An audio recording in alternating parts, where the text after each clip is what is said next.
And we are back here on Fox 59 tonight with the Reverend Charles Harrison of Barnes United Methodist Church, talking really about the state of Indianapolis right now, the state of the city, and crime, which has been something that he has been involved in fighting for the past 30, sorry to tell you, going on 40 years. What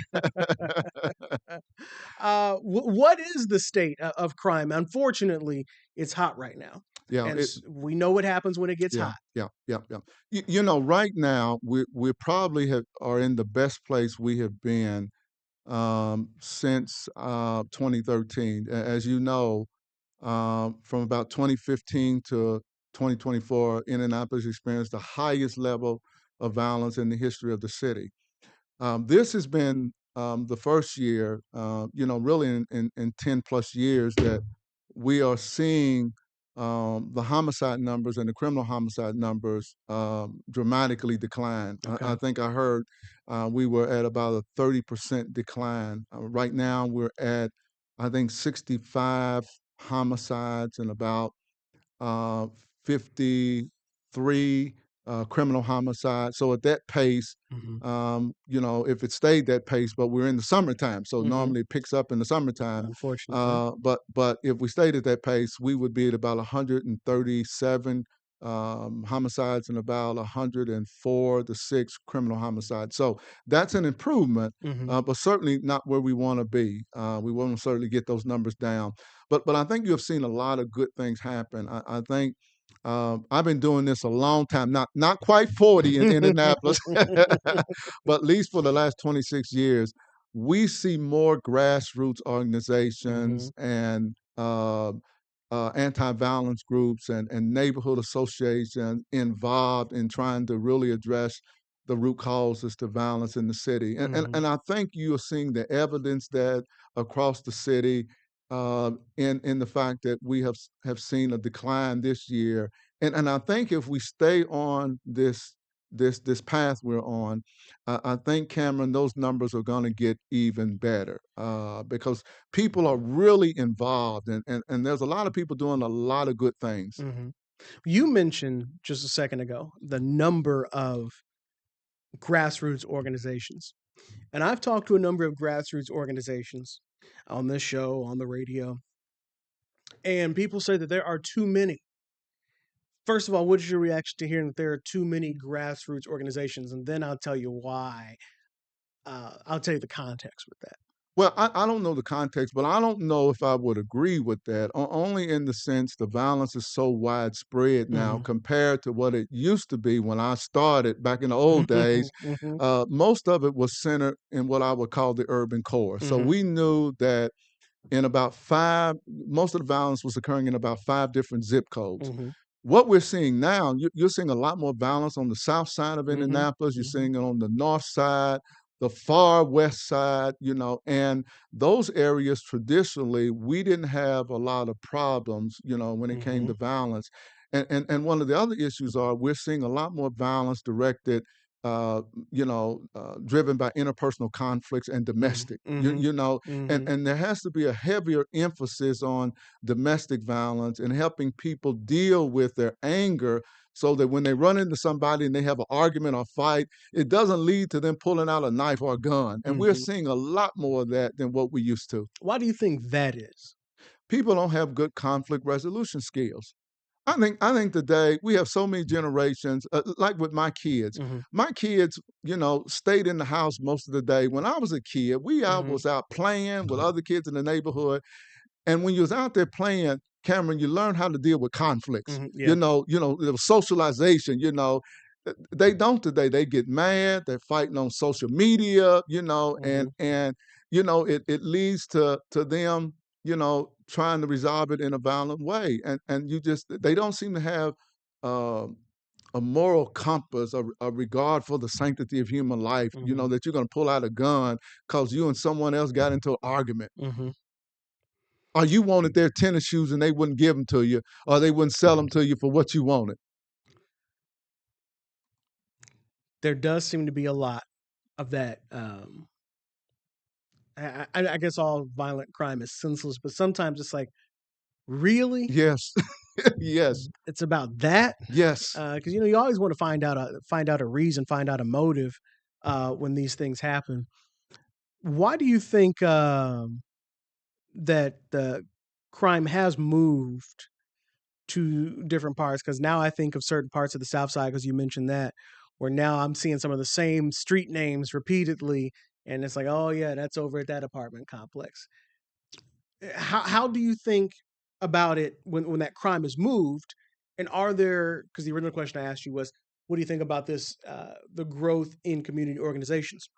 You're out on the east side, you're out on the west side. Who's tackling these other problems now in these other areas? Anybody? Well, there are other groups that have been funded to do that. I think what is missing in the city is the coordination that we need to make sure that in these other parts of the city, we have all of the different tools and resources that are needed to address the problems, Mhm. and I'm not for sure that is in place so that when there is an issue, for instance, if we used to have an issue in the United Northwest area, sometimes the people from Hallville and other parts of the Mhm. city would come and assist us Mhm. if there was something that we needed. That is not as coordinated today as what it used to be, and you don't have those same kind of relationships Mhm. where if there's something jumping off, like the young 14-year-old that was killed on the south side in the Laurelwood Yeah. apartments. Yeah. Yeah. There was basically no one down there. There was no Mhm. one down there. So we ended up being asked to go down there, to try to figure out what had happened down there and to patrol those areas. And I think it has to be better coordinated. If we're going to give out large sums of money to groups, then we need to make sure that it is reflective of all of the areas of the city and that we have groups in all of these different hotspot areas throughout the city working to address root causes to violent crimes. Um, when I ask some of these other groups, are there too many um, community organizations? The context is that there are too many organizations and not enough that want to work with each other, and everybody is fighting over the same funding from the city or from the state. And in that sense, there are too many organizations trying to do the same thing. What do you say to that with the context? Yeah, but when you have a few organizations that may get the money, then they tend to be the targets of other people. Mm-hmm. So that then people snipe at you Mm-hmm. because they feel like your group has gotten the money, Mm-hmm. and they may not think what you are doing is effective at reducing the violence. And I say that as a group that was perceived that way, that Mm-hmm. we were getting all of the money. Mm-hmm. And because we were getting all the money and people perceived we was at the mountaintop, Mm-hmm. then we became the target of a lot of other groups who felt like that what they had to offer was just as valuable or better than what we were trying to offer. So there are pros and cons to both sides of it. If you're limited to fewer groups, then those fewer groups are probably going to be the targets of a lot of other groups who feel like their program is better Mm-hmm. or their program is as good as those groups who have received the money. So I had a couple. I've had a couple different groups in here, and they talk about this issue and talk about money and the programming, and especially right now, there's a lot of summer programming and camps going on, Yes, yes, and that stuff is not free to yes, host. yes. What in your line of work, in your mission, in your programming, what costs? Because when people were talking about the money, I've had people explain that, hey, we use that money to rent the building that we were hosting the camp in. Yes, We use this money to for transportation to take yes, these boys to go get suits and different yes. things. What about your organization? Yeah, yeah, and the same thing with counselors. I have a community group that uses my church, for a summer camp. Mm-hmm. So, they have the counselors, they have the transportation, Mm-hmm. and uh, I know that is a significant part of their budget. And for a lot of families, they cannot afford to send their kids to a camp. Mm-hmm. So you have these free Free camps that camps. already pay for the expenses of the people who run the camp and Mhm. for transportation and stuff. So I see those as invaluable in our community, particularly in the urban core. Where mom may not have the money. She may Mhm. have 3 or 4 kids. She has a job that may be making minimum wage or a little Mhm. more than that, and she doesn't have any extra money. Mhm. You know, but while she goes to work, where do her kids go? And I think these kind of camps are helpful for mom, where she knows her kids are in a safe place while she is working. What for your organization? What when you because you talked about the money, and groups saying you get money. What how do you have to spend that money to patrol the streets for 10 Point? Well, what we do is provide a stipend for the individuals who patrol the streets. So all we give them is a little stipend. Mhm. Most of them have their regular jobs that they work, or they may be retired. So we give them. Most of them make $20, $25 a day that they're out on the street. So Mhm. it's basically a stipend. We don't Mhm. really give salaries to individuals, just basically stipends, and we pay for their uniforms, and for a lot of them, because of the work we do, Mhm. for any mental health treatment they may need. Mhm. Because when you're out there and You see some you see things. some things, yeah, Yeah. yeah, yeah, yeah. So we want to make sure we give them time off, and also if they need counseling or anything like that, we provide that for 'em. Well, I definitely respect that part because being a reporter and going out to some of these Yes, scenes, I have seen some things that are still stuck up in my brain. And I that that part certainly does resonate. yeah. It had to be 34 years ago. State police chaplain. We get a call about a shooting on Allisonville at the Hardys, right by Mhm. 465. We Mhm. go there. 2 people on the ground, husband and wife. Husband shoots and kills the wife. Then the husband shoots himself. Mm. And I'm out there, and Cameron, I see all of this. Mhm. And the children come because the mother and father was trying to patch up their marriage. Mhm. And the older children come, and I had to, Mm. give, um, uh, basically share the bad news that both of their parents had been killed. Mhm. But just seeing the bodies Yeah. on the ground, I wasn't able to sleep for a couple days. Mhm. The trauma of that, Mhm. experiencing that, seeing Mhm. someone die. And, I've been doing that for 10 Point for years, and seeing some gruesome scenes, Mhm. and so do the people who work with us. So we want to make sure that we address those whole issues of mental health, because, that happened to me years ago. And I Mhm. recall not being able to sleep for a couple days. Mhm. Yeah, I've seen, the mothers scream when she Yes, arrives on scene. yes, You yes, always know when the mom arrives. yes, yes, And so, yeah, I definitely that part resonates as far as, what on a good night, sure, nothing happens right, and right, you don't see anything. You just right, walk in the streets and right, you go home. But on a bad night, right. yeah, Yeah. I could see how that's not something you want to volunteer. No, You don't keep volunteering to do that. no, no. When mom's at the crime scene tape, and all the family, and Mhm. how they're grieving, Mhm. and we're there trying to console them, it's tough. Yeah. With what you guys are trying to do is prevention, but then there's also the police side of things.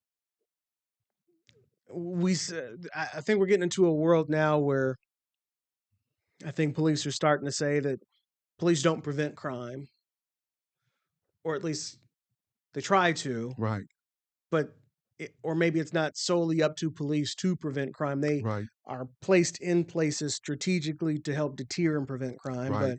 But as we talk, it's there's other factors in it. What do you think the state of policing is right now? Because you're the bridge between the community and the police. You've been a police chaplain for the state police, but you have a good relationship with folks like on the FOP.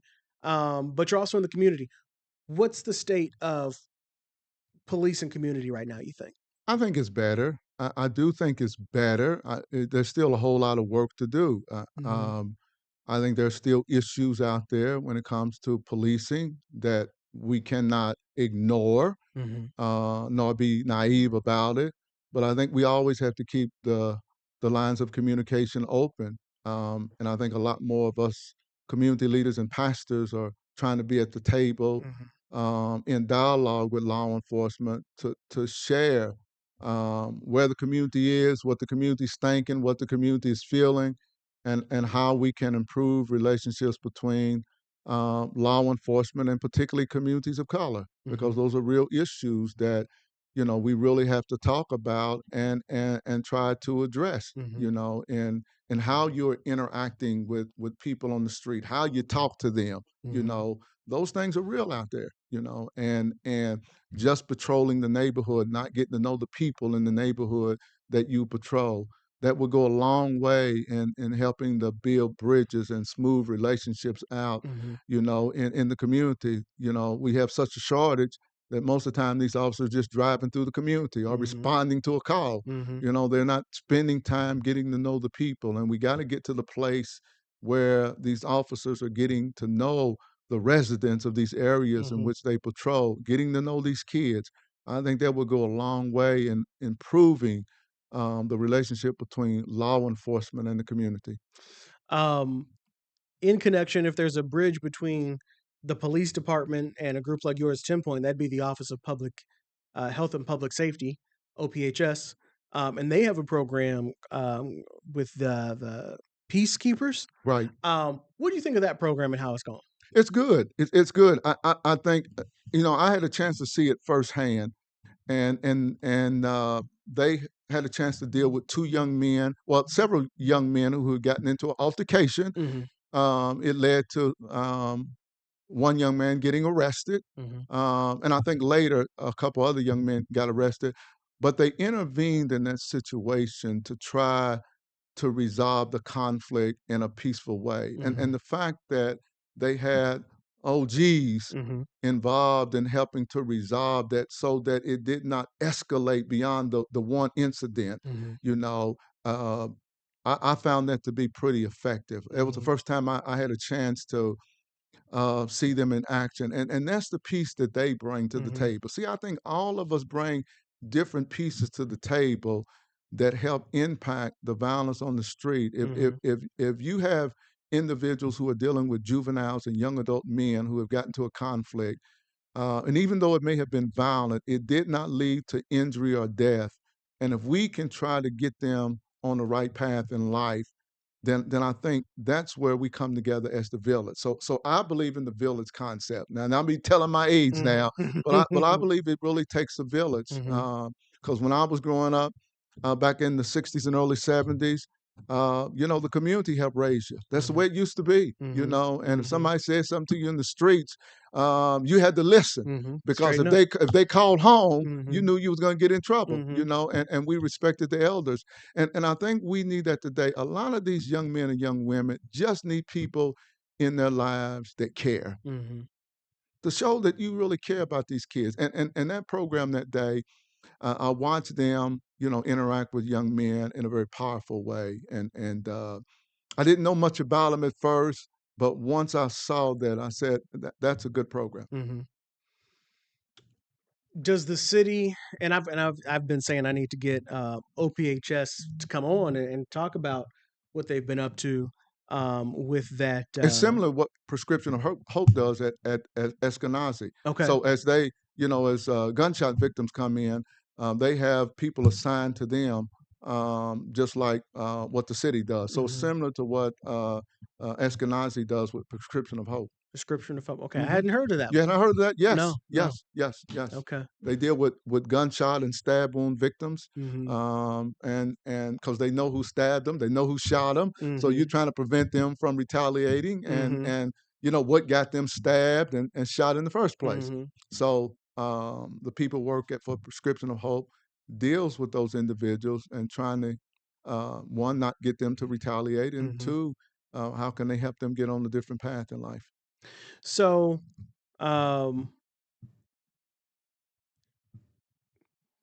circling back to the overall, the state of the city of Indianapolis right now, how do you think we're doing across the board?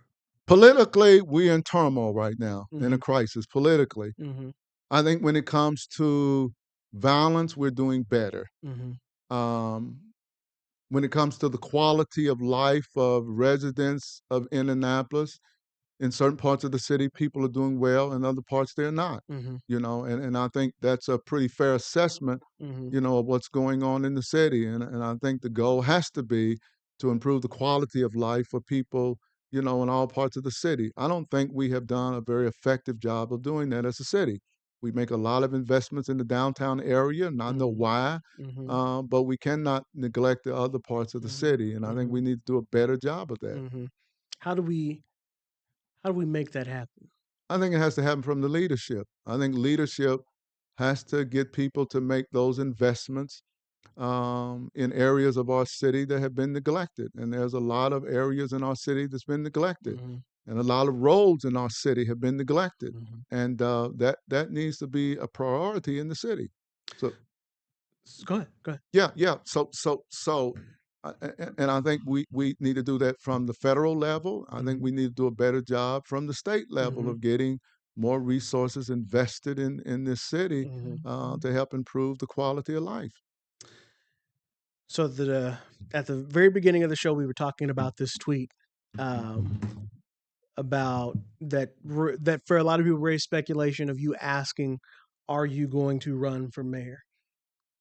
Is that does Charles Harrison have any plans to run in a Democrat or Republican primary for the upcoming mayoral election? Oh no, I don't think that's even feasible, because even if I retired at 67, it would be in July of 2027, be beyond the primary year. So I Mm-hmm. don't think that's even feasible for 2027. But beyond that, who knows? Beyond that, who knows? So Joe Hogshead doesn't have to worry about you. No, he don't have to worry about me. Okay. No. I have so many other friends I'm hearing may run or thinking about it. So Who no. would you like to see run? Well, I think there's some people, some friends of mine who are considering running. Someone in Pike, Mm-hmm. the Mm-hmm. president of the city county council. I hear Mm-hmm. his name. Mm-hmm. Um, I think they would be good candidates. Mm-hmm. I'm hearing Andrea Hunley. I've heard her name too. What would you think of the first woman mayor of Indianapolis? Yes, I don't know her well, but certainly we need a woman. Mm-hmm. We need a minority Mm-hmm. for this city. I think we're way behind other cities across the country. Mm-hmm. Indianapolis should have had a woman, female, or a minority mayor by now, What and we need to make that happen. What about Ryan Mears? I've heard that. I've Mm-hmm. heard Ryan Mears. Mm-hmm. Ryan Mears is a good guy. He really is a good guy. He has a good heart. Mm-hmm. I think we got to move him a little more to the center, Okay. for me to feel more comfortable Okay. with him. But he He's a has a little too good, far left. too Okay. far left for Charles Harrison. Okay. But he has a good heart, though. Mm-hmm. The guy has a good heart. He really cares, Okay. But if we can move him a little more to the middle, Mm-hmm. he can be, center left. I could deal with that. Okay. Yeah. Okay. All right, but they in this upcoming one, all those names, the one that we should not hold our breath to see this time is yours. Correct. All right, Charles Harrison. Thanks for coming by to talk to us. What time is service on Sunday? Sunday services at 9 a.m. for the early risers who want to get in and out, and then the 10:30 service that goes from about 10:30 to 12 o'clock. All right, So they're lively. lively? No, they're lively. Okay. People be surprised coming to a United Methodist church. They'll think they're in a Baptist or Uh-huh. apostolic church. Okay, that's what I was wondering because Yes, sir. Yeah, good singing and good preaching. Now you Okay. gotta put in a plug for myself. Absolutely, absolutely. I set you up for it. Yes, sir. Yes, sir. Okay. All right. Barnes United Methodist Church down there near 29th and 30th and MLK. Reverend Charles Harrison, thanks so much for coming on. All right, thank you. That's going to do it for this edition of Fox 59 tonight. We're here every weeknight at 8 o'clock. And look, there goes that ugly little wall again that you're not supposed to see. We'll get that fixed by the time you come and visit us again for another edition of this show. And on Sunday mornings, remember, you can listen to me on the radio on 106.7 WTLC for my show, Open Lines, that airs on Hot 100.9 and on 106.7 WTLC. We're back here weeknights at 8 o'clock right here on Fox 59 Now. I'm Cameron Riddle. Have a good night.